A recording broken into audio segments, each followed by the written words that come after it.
ஒன்று கேட்கணும் அப்படின்னா ஆக்சுவலாக இந்த மார்க்கெட் வந்து இன்னைக்கு கொஞ்சம் பெருசாக இருக்கு. முன்ன வந்து இவ்வளோ பெரிய மார்க்கெட் இல்லை. பட் இந்த மார்க்கெட் வந்து இவ்வளோ பெருசாகுங்கிற ஐடியா உங்களுக்கு இருந்துச்சா? அது ஒன்று. அண்ட் இன்னொன்று என்னன்னா, பல பஞ்சாயத்தை சமாளிச்சிருக்கீங்க. எப்படி இப்படி சுப்ரீம் கோர்ட் வரைக்கும் போய் அது அப்படிதான்.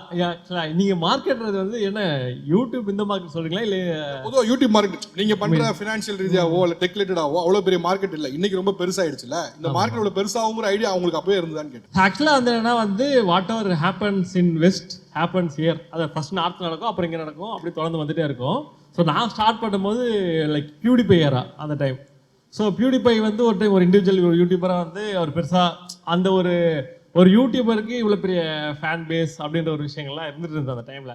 அப்படி இருக்கும்போது அங்கே பார்த்து நமக்கு தெரிஞ்ச யூடியூப்பில் பண்ண வரலான்னு சொல்லிட்டு வந்துட்டோம். But obviously I don't know like யூடியூப்பில் காசு பண்ண முடியும்னு கூட தெரியாது.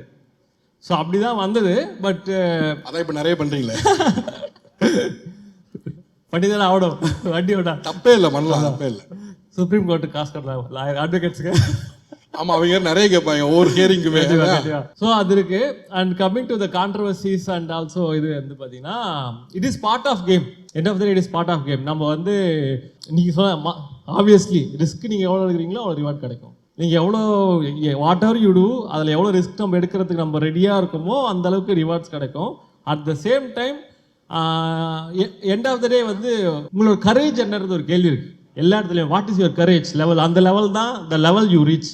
ஸோ எங்கே போகிறதா இருந்தாலும் ஸோ அந்த courage is very very important. ரொம்ப ரொம்ப ஒரு மனிதனாக வந்து பார்த்தீங்கன்னா நமக்கு எந்த அளவுக்கு கேள்வி இருக்குது, எந்த அளவுக்கு வந்து தைரியம் இருக்குது இப்போ ஒரு இடத்துல ஒரு விஷயம் பண்ணுறதுக்கு. அண்ட் புது விஷயங்களை எக்ஸ்பீரியன்ஸ் பண்ணுறதுக்கு வந்து ரெடியாக இருக்கணும். ஃபஸ்ட் டைம் கோர்ட்டுக்கு போனோன்னா கஷ்டமாக தான் இருக்கும்.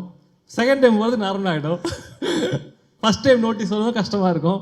செகண்ட் டைம் வரும், ஓ அப்படியா, ஓகே ரைட்டு, நெக்ஸ்ட் என்ன அட்வொகேட்டுக்கு காமிச்சுங்க, அவ்வளோதான். ஸோ அப்படி போகும். But it is part of game.